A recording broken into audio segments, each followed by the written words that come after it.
a big aspect of this is, and I'm going to talk more about Donald Trump's involvement, but this is confusing a lot of people, and they're saying, well, we can't trust this. It's a ruse. Why would Donald Trump uh, insist on this?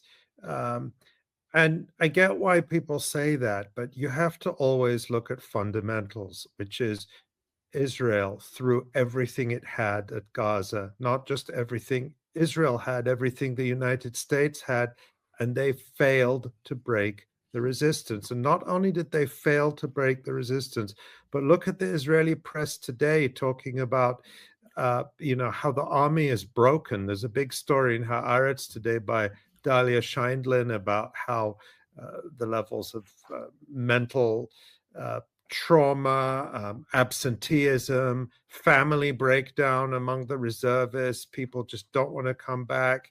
The army is broken. And Abu Ubaidah told them this would happen right at the beginning. He told them this is what's going to happen to you. You're either going to be killed or you're going to go back with lifelong physical disabilities or mental disabilities. And it all played out like Abu Ubaidah said. So they couldn't keep going. To really get a sense of the scale of Israel's failure, read the Israeli press because they are saying it. And just one example, and this is not the only one, is this article in Haaretz today, which is headlined How Trump Scared Netanyahu into Accepting a Ceasefire Deal with Hamas. And this is by Amos Harel, who is, one of their hard-nosed military guys. He's not a leftist. He's not Gideon Levy. And what he says in this article is that after the war, I'm just going to read a few bits. It's a long article. Hamas is in a better position to take control of civilian affairs in Gaza and gradually rebuild its military strength. So there, confirmation from a hard-nosed Israeli military intelligence type correspondent guy that Hamas is not only not destroyed, it's going to recover its strength, and it's still the unchallenged ruler inside Gaza.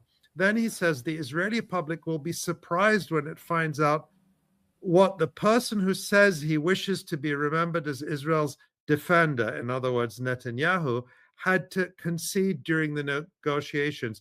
It's not just control of the Philadelphia route, but also the Netzarim corridor, including the ability to genuinely monitor the return of over 1 million Palestinian civilians to northern Gaza. He also agreed to allow the entry of 600 trucks with humanitarian aid per day, 100 more than the daily average before the war.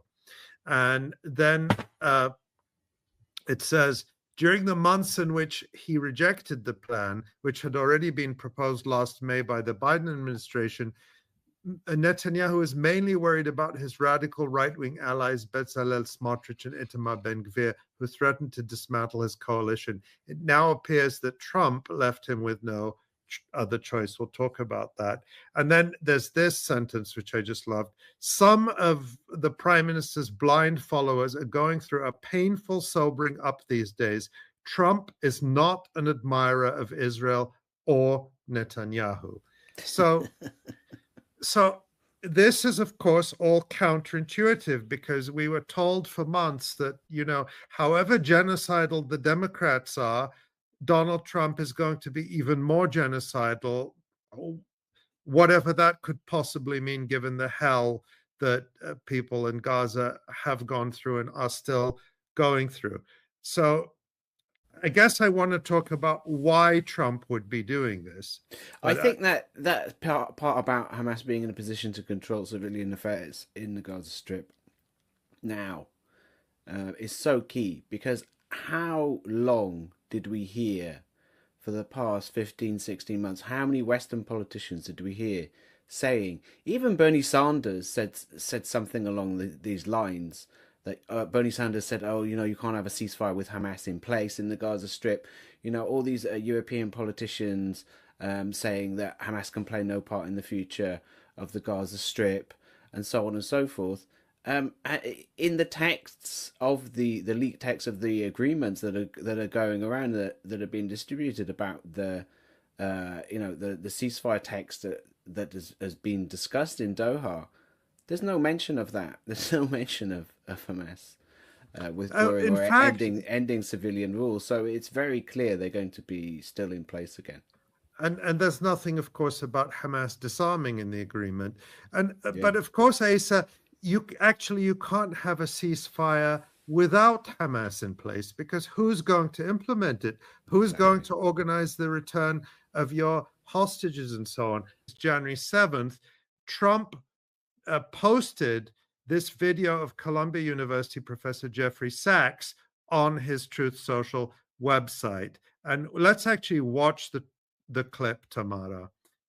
It's a short video, but this is what Donald Trump, the incoming president of the United States, posted on his social media account. Syria, and you may actually hear from grown-up reporters who are lying through their teeth or ignorant beyond imagining that, oh, the war in Syria, yes, Russia intervened in Syria. Well, do you know that that Obama tasked the CIA to overthrow the Syrian government, starting 4 years before Russia intervened? What kind of nonsense is that?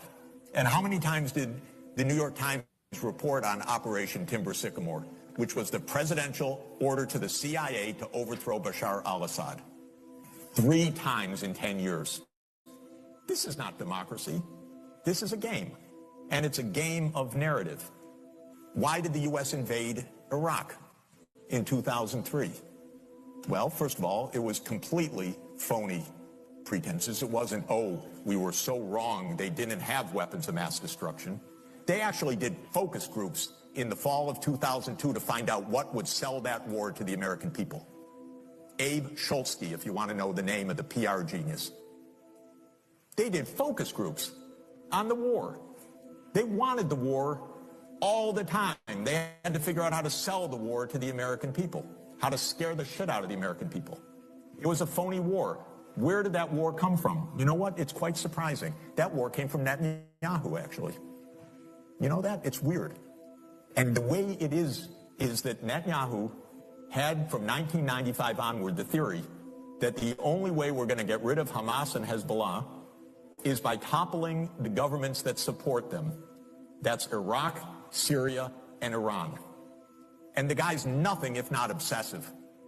And he's still trying to get us to fight Iran this day, this week. He's a deep, dark son of a bitch, sorry to tell you, because he's gotten us into endless wars, and because of the power of all of this in the U.S. politics, he's gotten his way. But that war was totally phony. So what is this democracy versus dictatorship? Come on. These are not even sensible terms.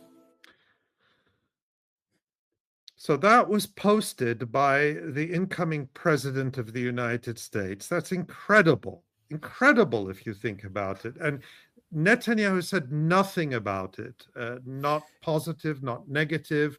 But that video, the fact that Trump posted it, caused shockwaves and fear in Israel, because what this does is it sends a clear message that don't count on unconditional support from the United States.